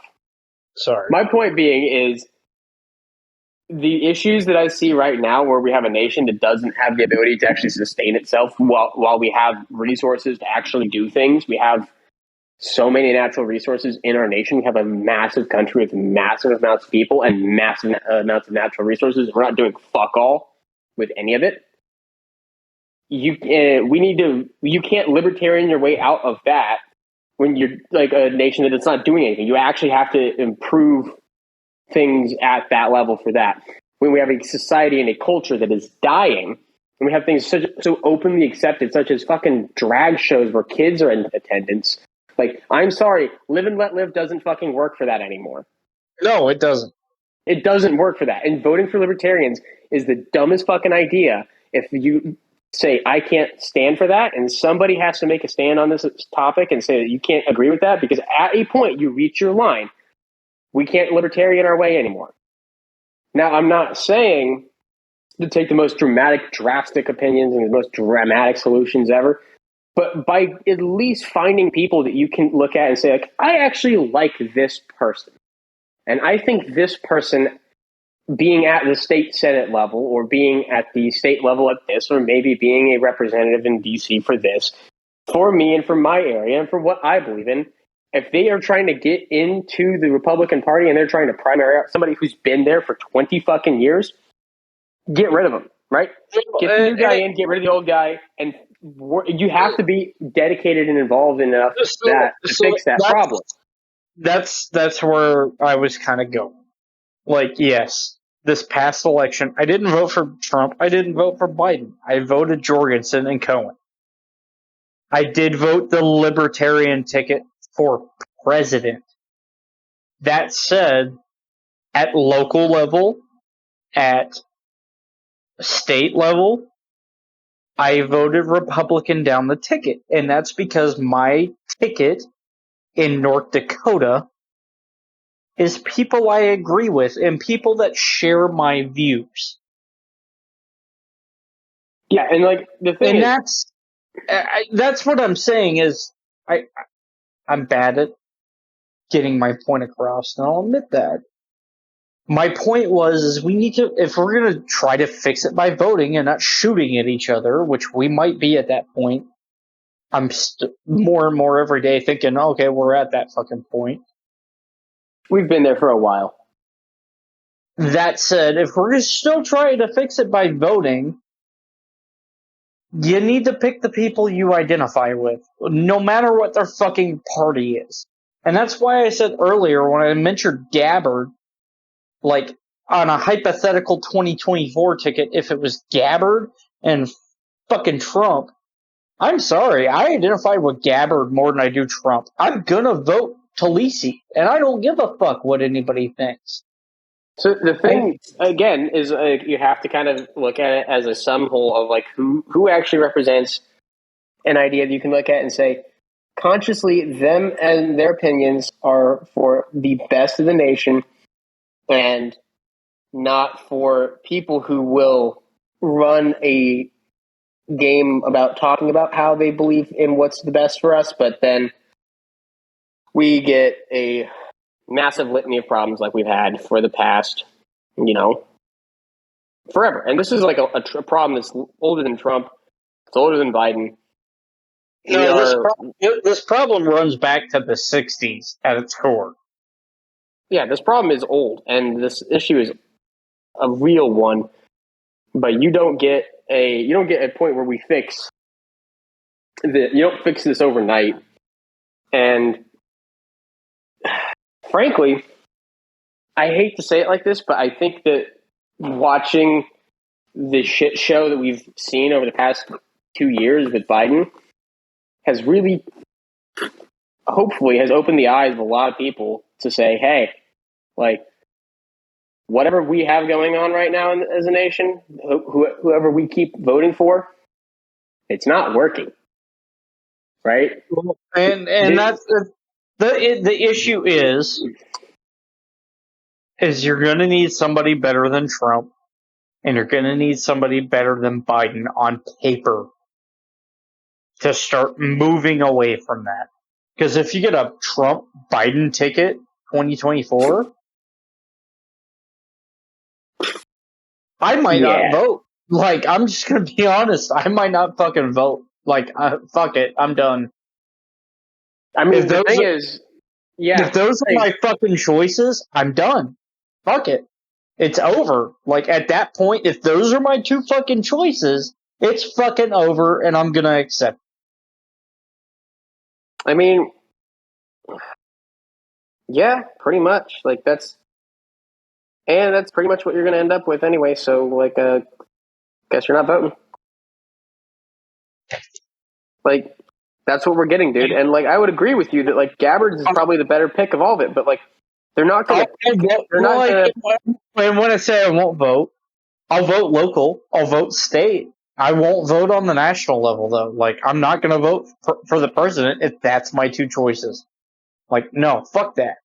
I would rather see a Gabbard or a Spike Cohen or somebody like that. I'm a big, I wasn't a big Jorgensen fan. I was more of a big Spike Cohen fan. Spike Cohen and his political beliefs and my political beliefs, they mesh. We're on the same plane, at least from what I've seen. Jorgensen and me kind of different, like the whole BLM thing, like BLM as actively anti-racist. Like, I'm sorry, you're the libertarian candidate. You're telling me what I must do. So let's talk about it's not libertarian. No. So let's talk about this, and let's take the idea that was given out portrayed differently. Do you agree that there are some laws on the books that target minorities more than the majority? I believe there are some that are done that way, yes. Okay, that was the view that statement was coming from. The execution was what was fucked up. Well, the thing is, the Libertarian Party has this continual problem where they continue to say shit that's just like, they take a very dumb statement and make it a party stance, and it's why I can't support them. There is a policy within the Libertarian Party, the mainstream one, that I don't agree with, and that's the non-aggression policy. See, all I say is the nap, and I say you're violating my nappy times, and I go take a nap. And that's what I don't agree with, but... Let me have my nap, fuck you. I'm sleepy, I need to take a nap. Since the 2022 election... Were you from the future? Yeah, I'm from the future. Since the 2020 election. I'm sorry, I'm intoxicated at this point. I'm 6 beers in. Since the 2020 election, there has been an offshoot of the Libertarian Caucus. Yeah, I've heard about him. Yeah, and Squid Ops 3 kind of opened my eyes to them. And it's kind of going in a direction I can't disagree with. See, if that was Libertarian Party, if that was what the Libertarian Party was in 2016, they actually had a shot. I agree. Right? Like, the Libertarian Party had their moment that they could have done something in 2016. And if they had actually run Austin Peterson in 2016, and they could have gotten to the debate stage. That's the biggest thing, is getting the Libertarian Party to the debate stage. Because the whole fucking system's geared against it in the fucking first place. So the thing is with that is, like, I followed this whole thing very closely with 2016. Is like, okay, like, Gary Johnson was the worst fucking person they could have picked. It was a terrible decision. Terrible fucking decision. Horrible. And if you look at, like, who else they had John McAfee, which would have been hilarious, but would have been a bad decision. And then they had Austin Peterson, who was actually, like, not experienced for the office, but neither was Trump. And he was a principled libertarian that had some points that I could be like, you know what, like, I'd give that guy a shot. I would have respected a Peterson. I wouldn't have voted Trump in 16 if that was a choice. If they had run Peterson, put Peterson up there, and he could have been the more, like, a younger, more normal, more reasonable, rational, let people be people argument for his libertarian philosophies. If that's what the Libertarian Party was able to run back then with Austin Peterson, they would have been fine. I think they could have actually probably gotten a presidential win out of him. And I think he's great. You brought up a good point, and I don't want to sound conspiracy theorist. I don't. But the system, the way it's set up currently, to get a third party on the mainstream debate stage, and I'm not talking like just on this debate stage in general, but I'm talking like a Fox hosted or an MSNBC. Yes, MSNBC. Thank you. I speech impediment problems. Yeah, it's called 6 beers and no alcohol tolerance. I have alcohol tolerance. It's not just that. It's a legitimate, like, ADHD thing. But thank you. I'm trying to help you. Yeah, whatever. I don't care. I'm past the point of care.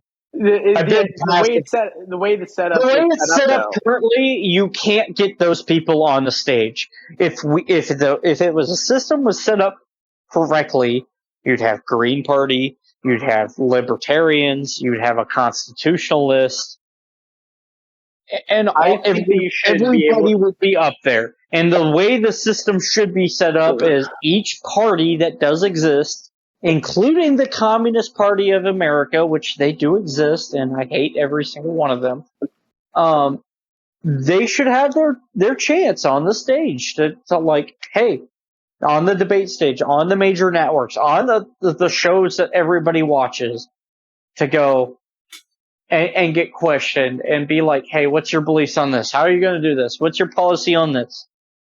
If The we had problem, if we even had a better solution of, instead of saying like everyone gets a spotlight, because no, I'm not talking to every single party, but if you just said the top 4 polling parties, right? The top 4 polling registered parties, then you would right? have Then you would have Republicans, libertarian.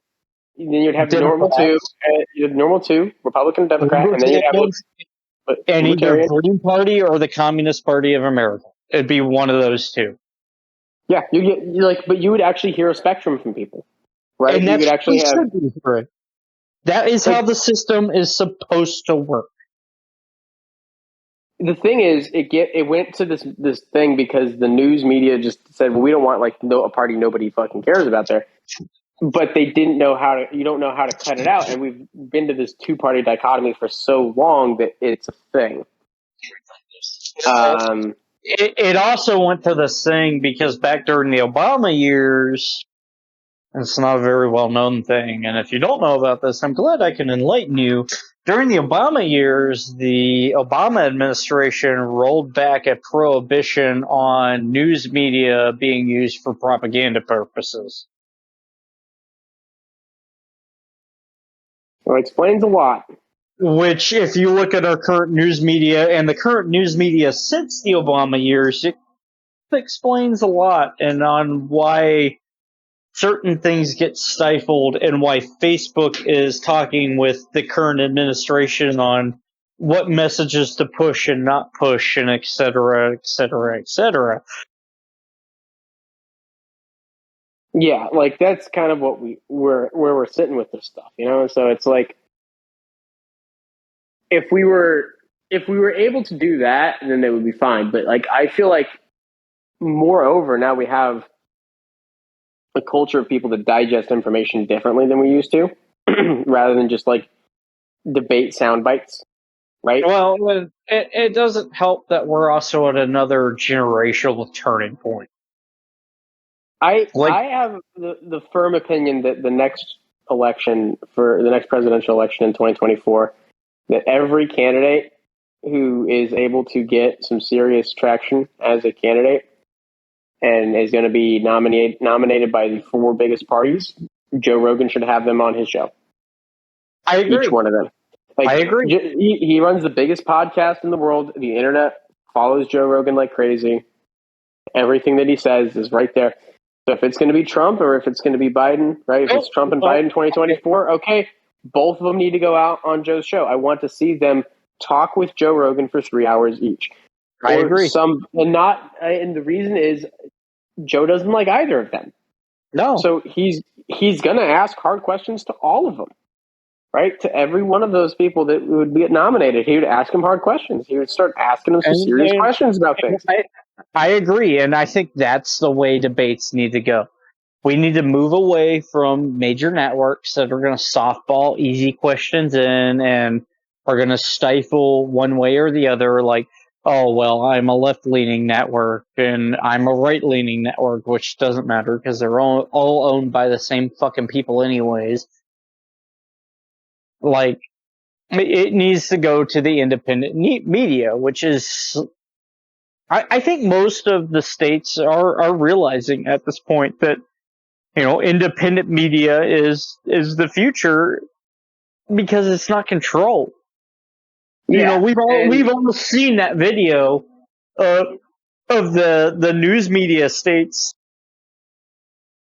the news media broadcasts from different states and different areas, all pushing the same message, where it like overlaps and it's all the same words over and over and over again. And it's all brought to you by Pfizer. Or it's all brought to you by fucking whatever that dude from Hungary's name is. I can't remember his name right now. Anyway, but no, like the thing with like the if you had it in a longer form like that, so like the reason why I think a lot of people like Tulsi Gabbard is because she's done Joe Rogan's podcast a few times, and people got to see Tulsi for who she is, right? everyone who knew who Tulsi is likes Tulsi for Tulsi because she's able to be transparent and honest and open about things. And that's why I like Tulsi. Exactly, I don't right? necessarily agree with all of her stuff, but the position she comes from, I can see why she believes the things that she believes, and she's been transparent. And I'm like, oh, okay. And it'd be the same where I made the joke about Calvin earlier. Like, honestly, if I was a North Carolina resident, I would have voted fucking Calvin because he was the same fucking way. He was fucking transparent, and there it is. There's what the man believes right in front of you. Vote for it. Honestly, I think one of the best things, because I know there's controversy about his USPSA stuff, is I would want him to go just say, like, I'm going to go ahead and rescind my GM because people are talking about it negatively, and I will go shoot another classifier, and I'll go classify as GM again. Right?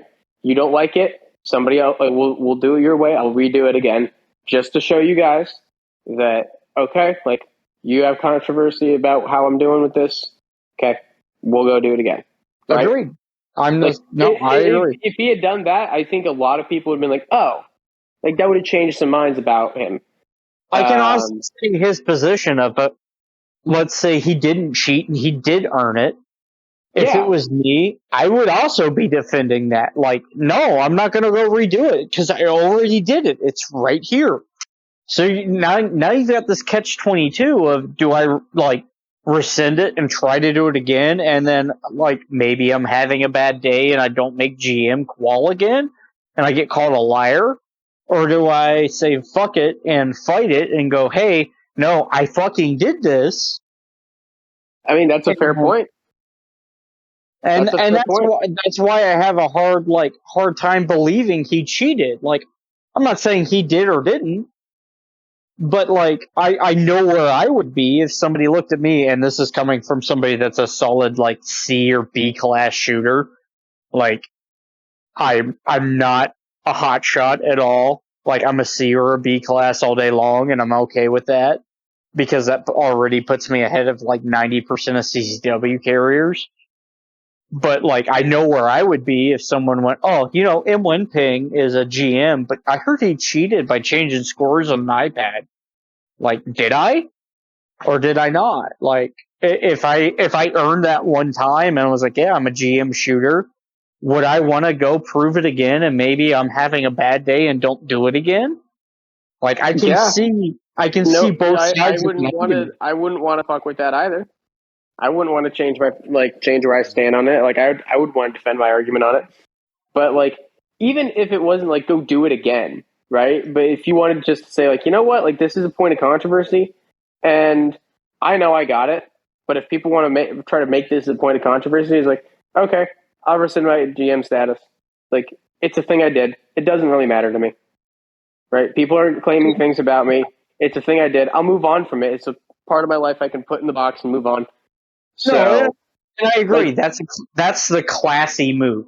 Like say, I'll put this off to the side and say, like, I've earned it, right? But, like, and to be very fair to him, when it comes to talking about any of his classes and it comes to talking about his run, at no point did he mention that he was a GM. No, he didn't. So he didn't try to hammer on, like, I actually am a really good shooter and you should listen to me when it comes to talking about gun control. I would probably argument if I were in Congress, right? And I'm sure me and you can also agree he said some really stupid things before. Who the fuck hasn't? Or on this podcast. We've said stupid shit on this podcast. We've said stupid shit on this podcast. The thing with Tony Calvin that comes to mind is, oh, I don't practice from my carry gun and my carry holster because I know where it always is and it's just muscle memory. Like, no, like, I know where it always is and it's muscle memory, but I still practice with it because it's a degradable skill.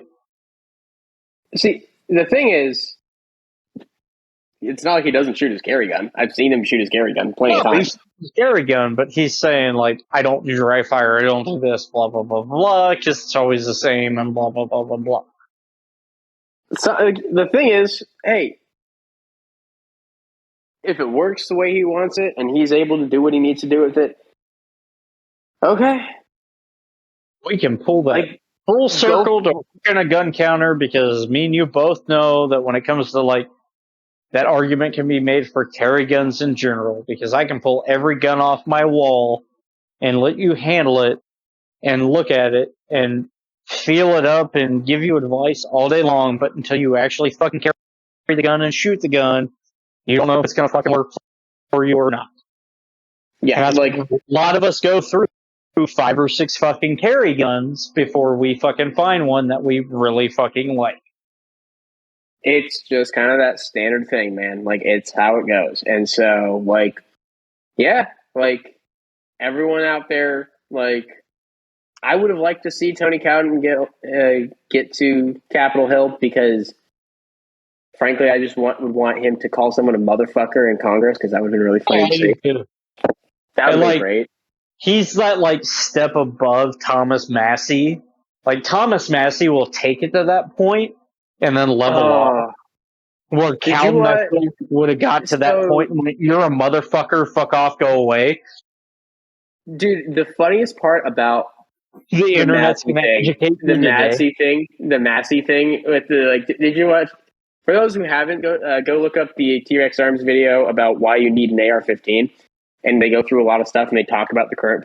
Isaac does a really good job talking about the current political climate. Isaac is always great. Like out of all the T-Rex Arms guys, Isaac is the one you should listen to. Leave it at that. I like. Lucas is good, but I like Isaac a lot, and I think Isaac brings a lot to the table, and he doesn't get. When it comes to having the more adult conversations with people, and Lucas is the one that everyone I think kind of knows can get people motivated to actually get interested in stuff. No, but Isaac is the one. But Isaac is the more adult and more mature perspective on a lot of things, and I think his video on why you need an AR-15 was really good because basically like they went through this whole video of like all these like hearings and stuff about AR-15, about the assault weapons ban and the discussions and stuff. And he laid out points that I've made before, but he does a very good, concise job of laying out points that we've all made before about AR-15. So it's not like they're educating us on anything brand new that I've never thought of. No, he did a very good, very well spoken and concise way of talking about that.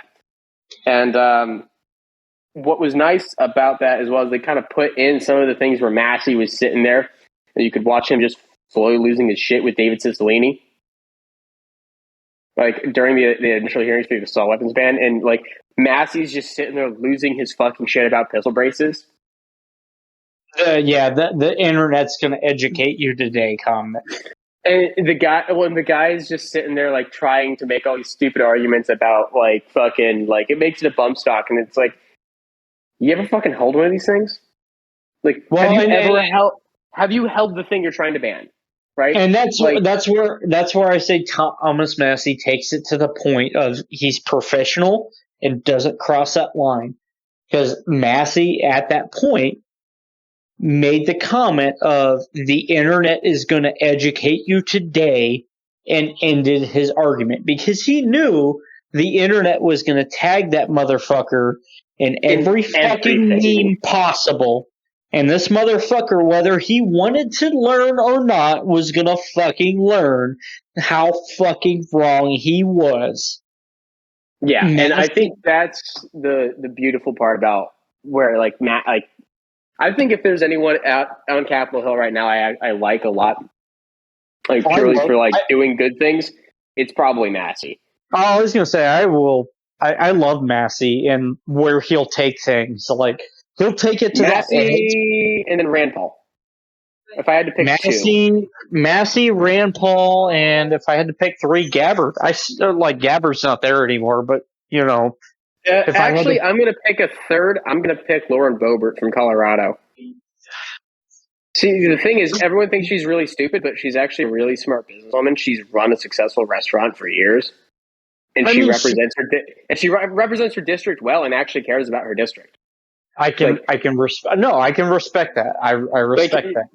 Business savvy and being able to acknowledge the concerns of her district. Even if she's not the most educated or eloquent on things, she's still smart and she still understands things. She's a little bit rough around the edges, but that's kind of a thing. That's an okay thing. I respect that. Now, that said, if you had said, like, Marjorie Taylor Greene, I would have just laughed and left this podcast currently.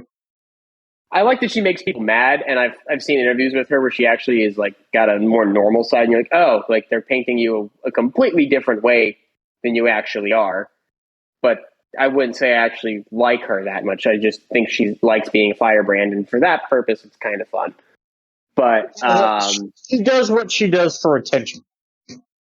She does, but also she's not nearly the same. She's kind of that way for the Boebert of Georgia in a way, but like the thing about Boebert is like I know she runs a good business. I know I've had customers that have been to her restaurant.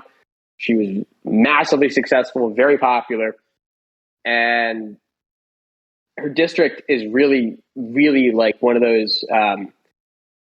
It makes me very happy because a lot of the big city liberal elites that move to ski towns, because if for those who don't know how ski towns work in places like Colorado and Utah and places like that, is these big ski towns are basically downtown big cities for rich liberal snobs that want to get out of the city, but they're basically still just as big city liberal as you could ever ask, just no people, but big city liberals.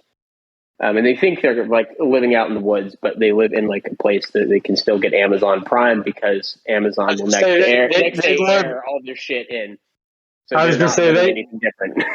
They live in Aspen, and they think they're like, or they live in Aspen, or they live in Montana, where they're like, I know because I'm not in the big city, but they get like Amazon drone deliveries.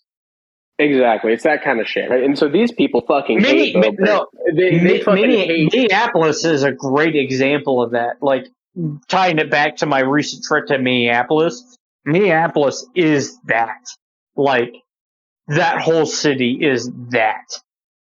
They think they're not big city, but they're very big city. But they're very big city. Well, the thing about, but like, it's not like, but Minneapolis is still bigger than a place like Vail, right? Still bigger than a place like Steamboat. And so if you look at a lot of these places, you know, like the working class people in Boebert's district fucking love her, right? And so she wins the election in her district handily, and otherwise what is a massively Democrat state. In areas where the people who she represents that are at like the seats of power in the big cities fucking hate her. Right? But everyone that's a working class person who works for the people who run these ski towns fucking love her. Right? Like she's massively popular in her district. And also it's hilarious because every big city liberal that is just like kind of the person that annoys the shit out of me and is the reason why I look at Colorado now and I'm like, the state used to be good and you fucks ruined it. They all hate Boebert. They all hate her. And supporting her makes me very happy. Because I just want these people to have someone in their state that they fucking hate representing them. And just on a side note, can we talk about how USPSA told people to ignore the magazine ban in Colorado because the range they were holding the Nationals at wasn't going to enforce it? So the thing with Colorado is the mag ban has been unenforced for years. Oh, I'm aware, but can we just tell about like on the public stage how awesome that is to hear? It's like, hilarious. Oh, hey, this is a thing, but don't worry about it because where we're holding Nationals doesn't fucking care. And it caused so much drama. Like I saw so much drama on Facebook about this, and like USPSA is like, I get the Ben Stoker thing and all that, like, but still, even USPSA is like, yeah, they don't fucking care about this. Just fucking bring your mags. They don't give a fuck.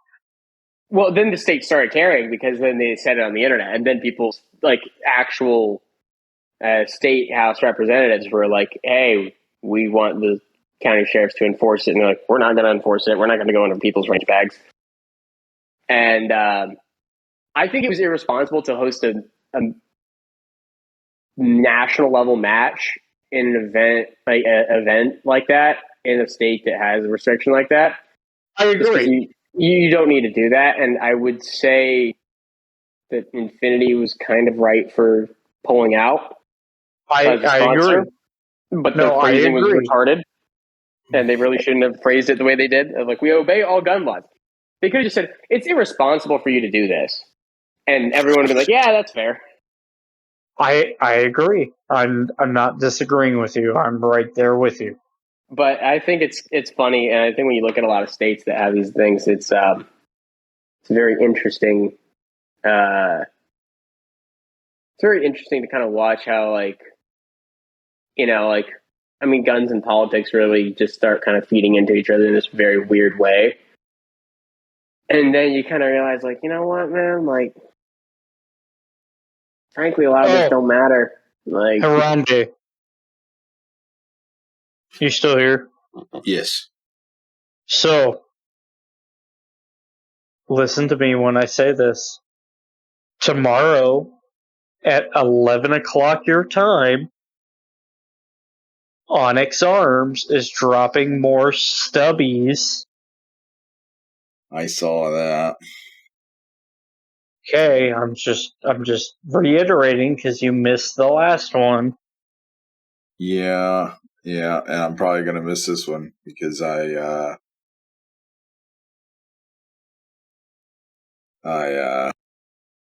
will, of course, forget. Do you want me to text you? the fucker. Hold on, what the fuck is Onyx Arm selling? I don't even fucking know much about these people. Stubby cat grips copies.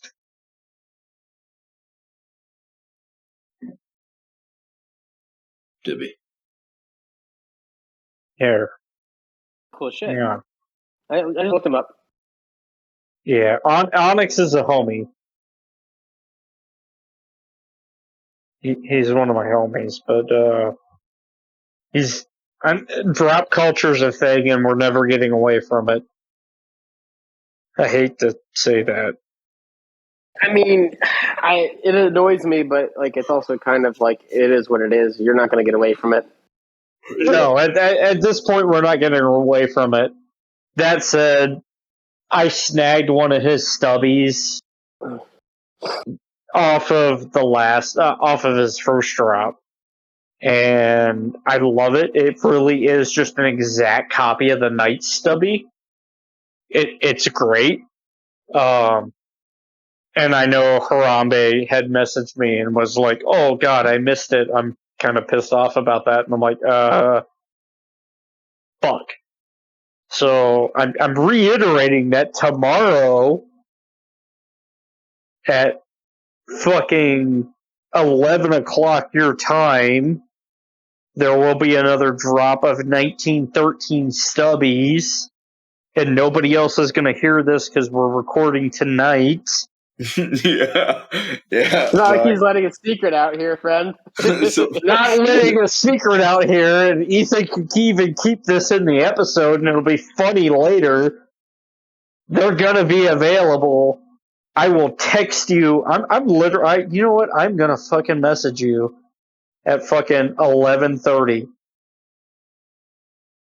No, at 10:30. I will message you and go, "Hey, remember this is happening." I had to compensate for Central Time there.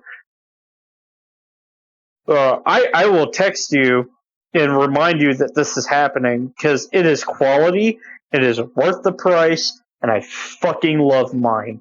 It is great, and it lives on my Mach 18, and it is the best thing I have ever bought for my Mach 18 outside the Magwell.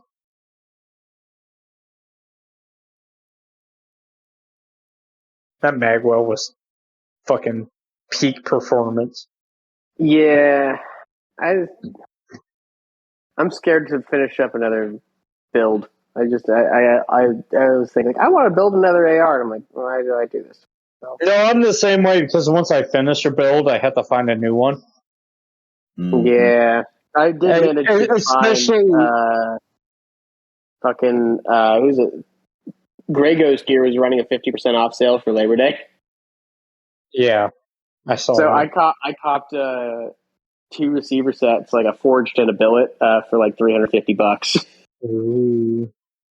So I'm like sitting on that, and then I'm like, I got a Sons of Liberty barrel sitting around, and I'm like, am I gonna be dumb? I might go be dumb. So yeah, but I mean, it's one of those things, man. You know, like gun culture is in a very weird place in the same way that like Mhm. our culture is in a very weird place, and it feels like every day going on, No, it's gonna continue to get weirder and funnier, and I'm just here for it. when it comes to gun culture, we're at a transition, Yeah, and and it's a good one at that. a very good one. I'm not disagreeing. We're at a very, very good transition where we're realizing what the Second Amendment actually means. The Second Amendment means that yes, I can own an M4 carbine. I can own a 240 machine gun.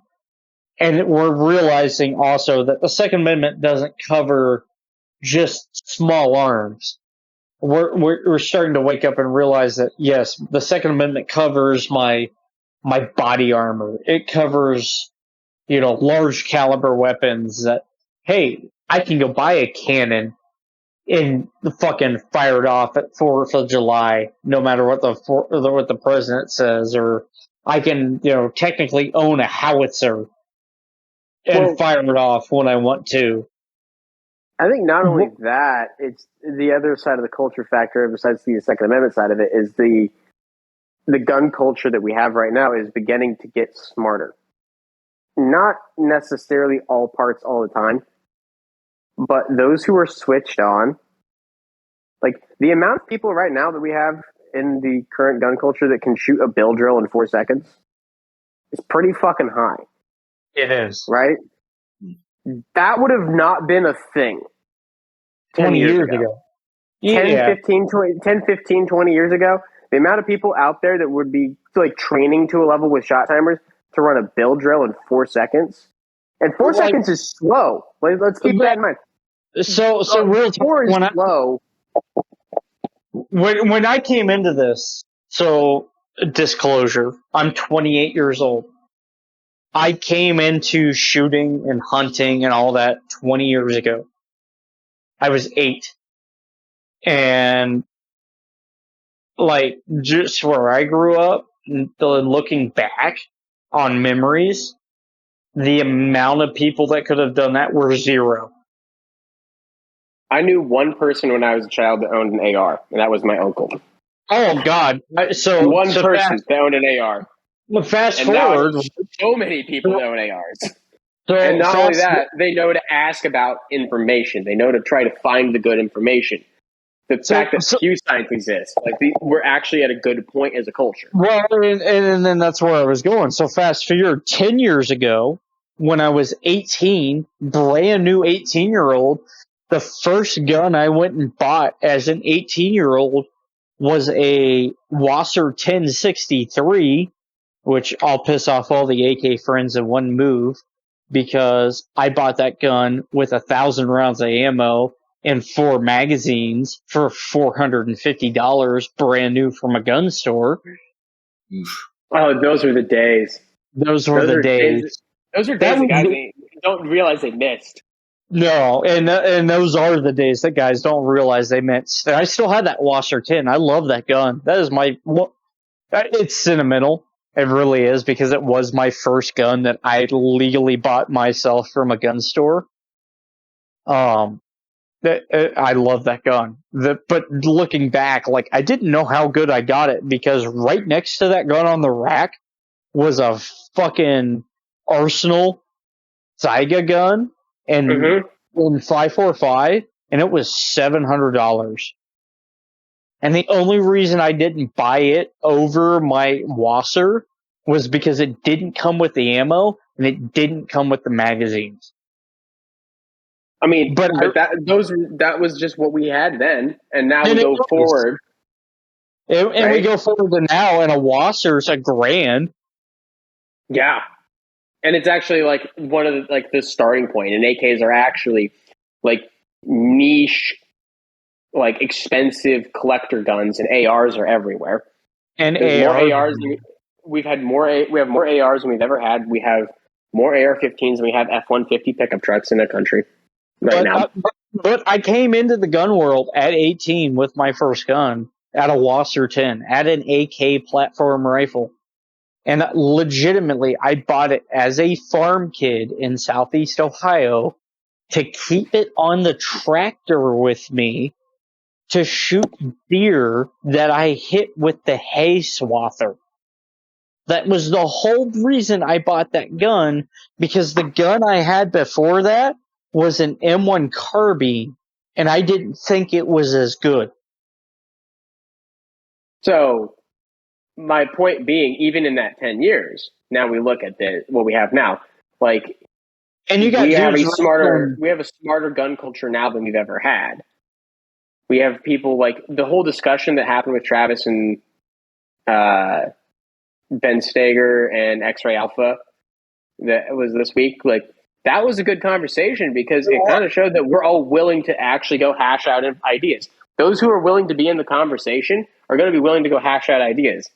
And that you can't just rely on, like, I did X. Well, okay, tell me about X, right? Like, tell me what you're doing now that you don't do that, right? And you don't have to like somebody's answers. But if somebody's giving you an answer of what they've been doing since they got out of the military when working with firearms, or what they've been doing... I was going to say the conversation is there now, and it didn't used to be there. You had to trust if somebody was like actually who they said they were back then, and now we actually have people asking hard questions and pushing hard questions, and it's good. And people are learning. And people are actually trying to learn. And if more people now actually care about learning about this stuff and continuing to be students of this stuff, whereas used to be you could do a thing and that was it, right? And that's not the case anymore as much as it used to be. And those kind of things are good. And I like the direction we're going with this stuff. And I think because we've been going for 2 hours, we could probably call it here at that and say that we're going good. Like, all things considered, the gun culture is actually going good and going in the right direction. Mm-hmm. And that's a really positive insight, I think, these days. I'm going to say, and I'm going to quote it because I just sent Harambe a message. Because we are trying to wrap, and I'm not going to lie, we are trying to wrap this episode at 2 hours. Having me and Transfer wrap an episode at 2 hours that's hard to do. It's hard, man. Me and Transfer have gone for 6 hours before privately flying. The episode that everyone's going to hear before this is 3.